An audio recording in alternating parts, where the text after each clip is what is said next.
தென்காசி மாவட்டம் சங்கரன்கோவில் அருகே 250 ஆண்டுகளுக்கு முன்பு அரண்மனையை போன்று கட்டப்பட்ட வீட்டில் 8வது தலைமுறையாக கூட்டு குடும்பமாக வசித்து வருகிறது ஒரு குடும்பம். கோயில்களை போன்று யாளிகள், அன்னப்பறவைகள், சிங்கம் என மிரள வைக்கும் மரச்சிற்பங்களுடன் காட்சி தரும் வீட்டை அப்பகுதி மக்களே ஆச்சரியத்துடன் பார்த்து வருகின்றனர்.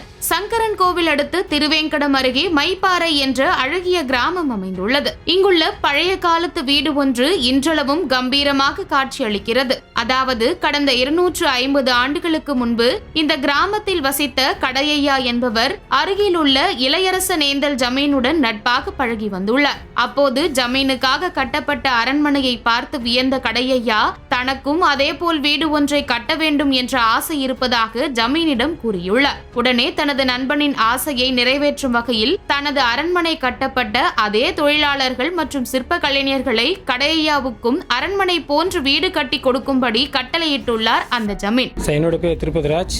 இது கிட்டத்தட்ட இந்த வீடு கட்டி 250 வருடங்களுக்கு மேலாயிருச்சு. இதை கட்டின ஒரு பேர் கடையையா. இவர் இளையசந்தில் இருக்கக்கூடிய ஜமீனோட நல்ல நட்புறோட இருந்துட்டு இருந்தார். அப்படி இருந்ததுனால அங்கே அரண்மனை கட்டும்போது இவருக்கு என்னென்னா இதே மாதிரி ஒரு வீடு நம்ம கட்டினா என்ன அப்படின்னு ஒரு மனசில் ஒரு எண்ணம் வந்தது.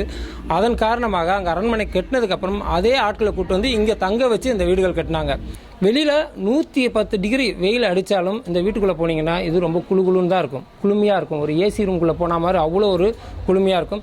இந்த வீடு கிட்டத்தட்ட ஒரு 7-8 அடிக்கு மேலே இப்போ உள்ளே இறங்கிருச்சு. எங்களுக்கு தெரிஞ்சு சின்ன வயசில் இந்த இது மேலே ஏற முடியாது.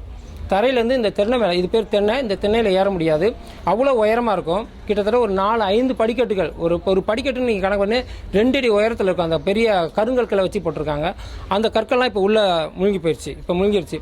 இன்னொரு சிறப்பு என்னென்னா, இங்கே பார்த்தீங்கன்னா இந்த தென்னையில் இந்த மைப்பாறை கிராமத்துக்கு வழிபோக்கெல்லாம் வரக்கூடியவங்க இங்கே தங்கி இருந்துருவாங்க. இங்கே தங்குவாங்க. இவங்களுக்கு வேணுங்கிற உணவுகளும் சரி, மதிய நேரம் வரும்போது முன்ன மாதிரி தண்ணி கொடுப்போம். இப்போல்லாம் அவங்க அந்த காலத்தில் மோர்கள் தான் கொடுத்துருக்காங்க. மோர் பானையில், ஒரு பெரிய பானையில் இருக்கும், வரக்கூடிய வழிப்பொருளை கொடுக்கறதுக்காக மோர்கள் இது பண்ணி வச்சுருப்பாங்க.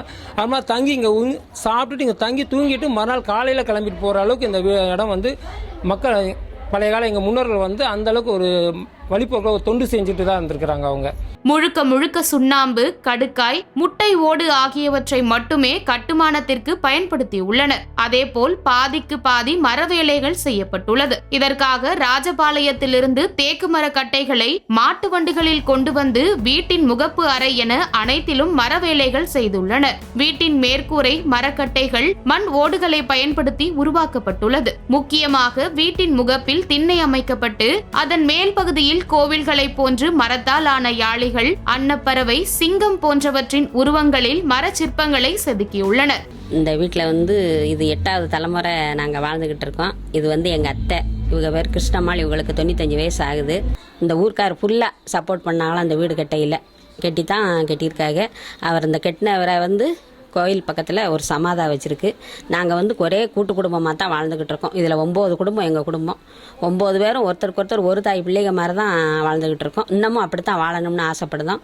இந்த வீடு பராமரிக்கிறதுக்கு கொஞ்சம் கூடி பேசி வச்சுருக்கோம். இன்னும் ஒரு 2-3 மாதத்தையில் பராமரிக்கிறதுக்கு உண்டான ஏற்பாடு பண்ணுவோம். அதேபோல் வீட்டின் மாடியின் முகப்பில் அன்னப்பறவைகள், ஆடுகள் போன்றவற்றை சிறப்பாக கட்டமைத்துள்ளனர். அதன் மேல் மூலிகைகளை பயன்படுத்தி வண்ணம் தீட்டியுள்ளனர். வீட்டின் மெயின் கதவு ராட்சத மரக்கட்டைகளை மூலம் உருவாக்கப்பட்டுள்ளது. அதில் பித்தளையால் கைப்பிடிகளும் வைக்கப்பட்டுள்ளன. இப்படிப்பட்ட பிரம்மாண்ட வீட்டில் தற்போது கடையையாவின் வாரிசுகள் 8வது தலைமுறையாக கூட்டு குடும்பத்தோடு மகிழ்ச்சியோடு வாழ்ந்து வருகின்றனர். கடையையாவின் வாரிசுகளான 9 குடும்பத்தினரும் அருகருகே வசித்தாலும் கூட அனைவரும் இந்த அரண்மனை வீட்டில் அவ்வப்போது ஒன்று கூடி உணவு அருந்துவதும், ஒன்றாக அமர்ந்து பேசுவதும், திருவிழா நேரங்களில் ஒன்றாக அரண்மனை வீட்டில் தூங்கவும் செய்கின்றனர். இது தவிர சில வீட்டின் ஒரு பகுதியில் கடையையாவின் வாரிசுகள் சிலர் வசித்தும் வருகின்றனர். முழுக்க சுண்ணாம்பு, கடுக்காய் பயன்படுத்தி கட்டப்பட்ட இந்த அரண்மனை வீட்டில் கோடை காலத்திலும் அனல் இல்லாமல் குளிர்ச்சி நிலவுகிறது. இது குறித்து வீட்டில் தற்போது குடியிருக்கும் நபர்கள் கூறுகையில், இந்த வீடு கட்டி 250 ஆண்டுகள் ஆகிறது. அப்போது ஜமீன் கோட்டையை பார்த்து இந்த வீடு கட்டப்பட்டது. எங்கள் ஊரில் இதை கார வீடு என்பார்கள். இதுதான் எங்கள் அடையாளம். நாங்கள் தற்போது 8வது தலைமுறையாக இங்கு வசிக்கிறோம். அனைவரும் ஒற்றுமையோடு கூட்டு குடும்பமாக இங்கு வாழ்ந்து வருகிறோம். இப்போதுள்ள காலத்தில் இது போன்ற வீடு கட்ட முடியாது. எனவே இந்த வீட்டை எப்படியாவது பராமரித்து இன்னும் பல தலைமுறையினருக்கு இதை பாதுகாக்க வேண்டும் என்பதை எங்களது ஆசையாக இருக்கிறது என்றும் கூறினர். பேர் வந்து தனலட்சுமி. எங்கள் அம்மா வந்து இவங்க பேர் வந்து கிருஷ்ணம்மா. இவங்க வந்து வரையில் கல்யாணம் பண்ணி வரல, இந்த வீட்டில் வந்து 3வது தலைமுறை வரையில். அதுக்கப்புறம் இப்போ நாங்கள் வந்து 8 தலைமுறை ஆகுது. எல்லாம் நாங்கள் எல்லாருமே ஒன்றா தான், எல்லாம் இங்கே எல்லாம் ஒன்றா கூட எல்லாம் படுக்க செய்ய எல்லாருமே இங்கே தான் எல்லாம் படுத்துருப்போம். எல்லாம் ஒன்றுக்கு ஒன்றா நாங்கள் ஒருத்தருக்கும் எதுனாலும் செஞ்சாலும் வச்சாலும் கொடுக்க வாங்க செய்ய எப்போயுமே நாங்கள் வந்து ஒரே வயிற்றில் பிறந்த தாய் தகப்பனாக தான் நாங்கள் அந்த வீட்டில் வாழ்ந்துட்டு இருந்திருக்கோம்.